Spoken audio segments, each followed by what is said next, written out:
Alrighty everybody, welcome back to yet again another YouTube video. Today we're back to the long-awaited Destination video series, and this year we're going to go take a look at John Gibson first, their goaltender for the Anaheim Ducks, who has rumored to be on the trade block. If you enjoy these type of content and these type of videos, make sure to leave a like and hit that subscribe button. And Ducks fans, let me know in the comments below what you would trade for John Gibson. Anyways, it won't waste any more of your time. Let's get into the video. So we'll start off with Gibson's basic career statistics heading into 2022-2023. He's played 9 NHL seasons. He has 378 games played, 166, 148, and 51 with a 2.67 goals against average and a .915 save percentage. He has a $6.4 million contract that expires in 2028, which is in 5 years, and he has a 10-team no-trade clause. So that is something to take into note. He has a 10-team no-trade clause, so obviously that is going to play a role in what teams he can go to, so that definitely limits it 100%. But I still think, nonetheless, he still has very good markets that he can go off to. And he's an experienced NHL goalie, and he's playing on a team that's been on a rebuild for the past few years and really has not been the best at all. And I understand that, you know, Gibson's starting to head into his early 30s, so we're going to start seeing some decline here. But Gibson is still a really good goalie, and if you put him on a contending team, he's really going to do some magic. Some background info on Gibson. The Ducks actually took calls on him come the trade deadline, and they were frustrated about him and his body language heading into this offseason. And Gibson was reportedly open to being moved, but then his agent denied that, and then John Gibson said himself that he is open to seeing what the Ducks will do this offseason. So it's just like, it's all over the place when it comes to that, but obviously the Ducks are taking calls on him. They're looking to potentially move him, or they're looking into the realm to move him. So I put together 4 potential teams that he could get moved to. Now, the first one is the Toronto Maple Leafs, the second one's the Edmonton Oilers, then he got the Detroit Red Wings, and finally the New Jersey Devils. I'm only doing 4 teams, which is different from our previous videos where we would do like upwards of 6 or 7. We're only doing 4 in these type of videos. So we'll start off with the Toronto Maple Leafs. So basically, more or less, Jack Campbell is on his way out. It's not fully confirmed, but they are not really close at all on a contract. And when Campbell is gone, they're going to need a goalie. I know Mrazek and Kallgren had their bright spots during this season, but I don't think any of them, at least Mrazek anymore, isn't starter capable. So I think that it would be much better for the Maple Leafs to go out and get Gibson, and it seems realistic as well. And the Leafs have much better defense than the Ducks defense. No disrespect to the Ducks defense at all. I like that blue line a lot, but the Leafs are all that much better. So some potential trade pieces that could go the other way.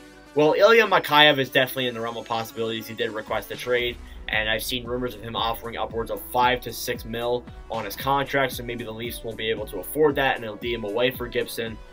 Timothy Liljegren, which is now not possible. When I made this, he was not signed to a deal. Probably Rasmus Sandin. I'd go the other way. Maybe Rasmus Sandin you trade over to the Ducks now.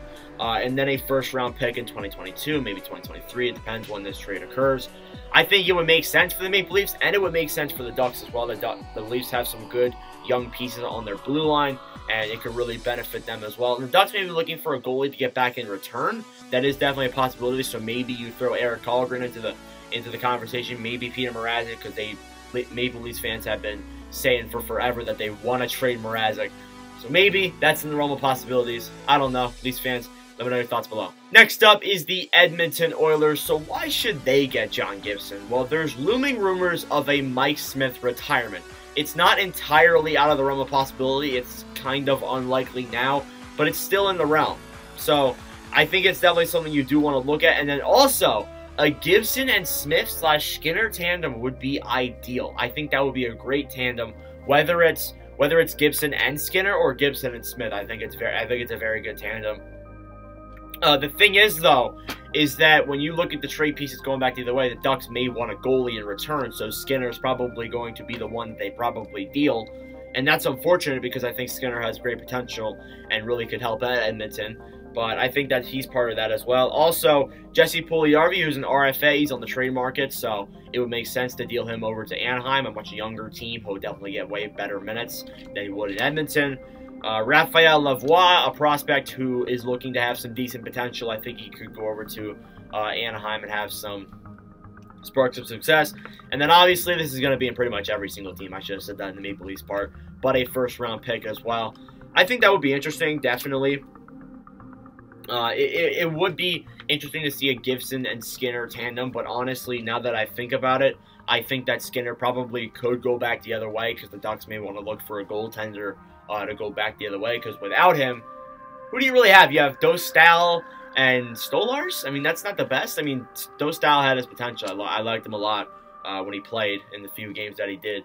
But I'm not sure if he's starter capable. So maybe they go out for Skinner. And even if Smith doesn't retire, maybe they let him walk or they trade him in another different trade piece. Maybe they trade him to the Ducks. Who knows? But I think that a Gibson-Skinner tandem would be the most ideal for the Oilers. After that, then you have the Detroit Red Wings. So why should they get Gibson? So they were 30th in goals against average. Now, I have Alex Nedeljkovic up there because he would just get blown out every single night. And they would lose like 11-2, 9-1 against like a 31st place team, Coyotes. They would lose like 8-2. They'd lose absolutely ridiculous scores at points in this season. So I think it would all make sense for them to go out and get a goaltender. And maybe, just maybe, you could see a Gibson-Cossa tandem. I would like that a lot. I like that tandem a lot. And I mean, Cossa has starter potential, so maybe he will overtake Gibson. But Gibson is kind of heading into the middle stages of his career. And by the time Cossa's probably in the NHL, you will see Gibson kind of winding down a little bit. So it would make sense. It would be very ideal. The trade pieces, the Red Wings have plenty of them. So it would be pretty good to trade them away. P.S. Sutter is, I think, the biggest one there.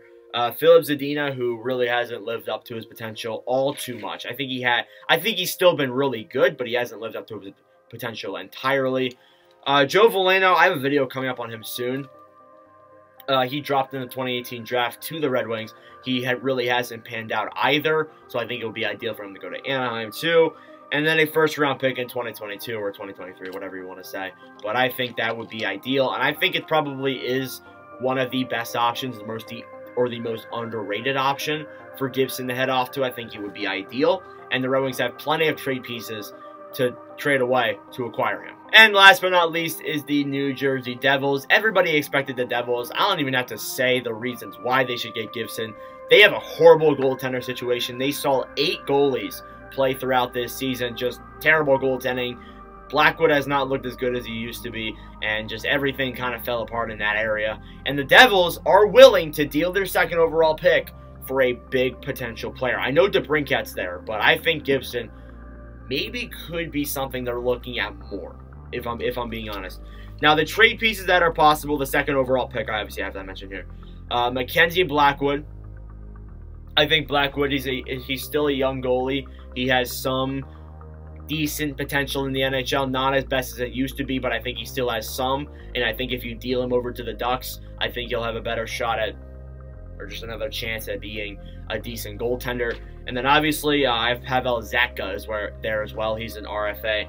I don't think the Devils would be willing to give up Zacha, but I think it would be interesting to see maybe if they would get Gibson, maybe that would be in the conversation. So I think the Devils would be interesting there. And obviously, Anaheim getting the second overall pick and picking potentially Shane Wright now, because Slavkovsky's ranked first by Mackenzie. But what does Mackenzie know? That really doesn't mean much of anything, although Mackenzie's predicted the draft in the past few years. So maybe, just maybe, Slavkovsky will go first overall, and Shane Wright will drop to the Devils, and I'll lose my mind. But anyways, I mean, that'll do it for this video. Let me know your thoughts in the comments below, what you guys think the Ducks should do with John Gibson. Thank you all very much for watching. For Porzolate, I really do appreciate it.